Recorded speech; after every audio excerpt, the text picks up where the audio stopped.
Okay, something totally different tonight in old Zambo TV. We've got our friend here, this is Hugo. How's it going? Say hello, Hugo. Hiya. Hugo's from Spain. He moved to Glasgow over a year ago to study, what was it, Hugo? Naval Architecture. Naval Architecture at what university? Strathclyde. Strathclyde University. Hugo, is that a good university to go? Yeah, sorry. Would you give it a thumbs up? Yeah. Yeah, Hugo, yeah, you're right. So while Hugo was came to Scotland, he's converted a Mercedes NCV3 Sprinter van, which is in fabulous condition, into his home while he did studying. Right, Hugo, was the van bare when you moved in? Yeah, pretty much. I did all the work. So you've did all gas work. You've did all the woodwork, all the gas work. Yeah. Now the Electrical, everything. Come on, jump in and Hugo, see if you point at things. We can show you. Basically, there's like a. Sorry for the mess. No, that's okay. It's like a slide-out table. Yeah, running water. All the electrics are controlled through here. Now, did you design the van, Hugo, or did you just add bits on as you built it? Was it a CAD thing? Yeah, I designed it with CAD. Okay. Yeah, I made a CAD design. I just like had everything in mind, what I wanted to add and the comforts I needed. How long have you been in the van, Hugo? I've lived in it for like about a year. A year now. Yeah. In the Scottish weather? Yeah. Now, we were pulling -8. Yeah, -8, and I was sound. You were okay? Yeah, diesel heater. So there's a diesel, show us what that is, Hugo, you point to that for us. Oh, you've mounted it under the passenger seat in the van? Yeah, right there. Okay, right, it's not able picking it up, but we're going to give everybody a thumbs up and say that's Hugo's diesel heater. Was it a Chinese diesel heater, or did you go? No, Everspacher. Escherbacher, so that cost a lot of money. Yeah. What about It's a the... good diesel heater though, because the Chinese ones, you can't service them after a year, you know? So Hugo, say that again to the camera. The Chinese diesel heaters, you can't service them normally. They're quite hard to service. So if you want to live in it long term, you'd rather spend the money. Spend the money, be able to service it, and it'll work for fucking ever. Outside the Escherbacher diesel heater, what would you say the most expensive parts of the rebuild were? Probably the fridge. Okay. Do you have solar in the van as well? Yeah, I do have solar panel. Does that work in Glasgow? Yeah, in the summer, fucking heaps, man. Yeah?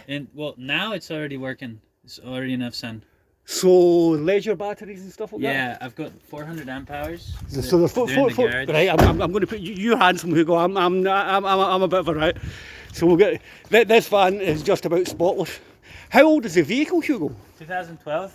So for a 2012, this is in absolutely remarkable condition. Yeah, I mean it was in Spain, you know, in the warm weather and the dry, so it didn't have any rust. Does it keep you cool in the heat? Yeah, as well. Yeah, right. Insulation's quite good. Where are the batteries at? Yeah, back? That's the 2 leisure batteries back there. And they look massive. Inverter. Okay. Who did the work, Hugo? Everything. I did everything. Before you did your engineering course, were you quite handy? Yeah. I grew up in a farm with my dad. So you had a lot of skills in the farm? I had tools as well. Pretty much had everything. How long did the build take from start to finish? Probably about 6 months. Is that all? I was doing it, I was doing it sort of part-time during the nights after uni. Okay. In Scotland or in Scotland? In Scotland. In Spain during the summer, so I did like couple months in the summer. And then I basically moved to Scotland with it. It was pretty bare when I first moved to Scotland. Like so livable, but then I started adding and adding. As you've lived in it, you've came across things you thought, I'll change this, I'll do that. Yeah. Access to tools in Scotland, as part of your engineering course, you had access to a workshop, no? Nah. I just like got a place and I had all the tools. I have all the tools in my workshop now here. Okay. Yeah. So, sorry folks, Hugo's taking on a workshop in the warehouse next to me, so he's got access to a lot of stuff. The finishing of the woodwork's absolutely amazing, Hugo. Well done. Well done. Yeah, that's a little laundry chute. So there's like a hole here. Oh, that's clever. And the laundry comes down, so you can just chuck it from the top. Right. You know, from the top, and then you don't have dirty laundry in the living space. So you'll have noticed Glasgow isn't as warm as whereabouts in Spain are you from? Mallorca. So you've noticed it's not as warm as Mallorca. Yeah. The van's set you in good stead.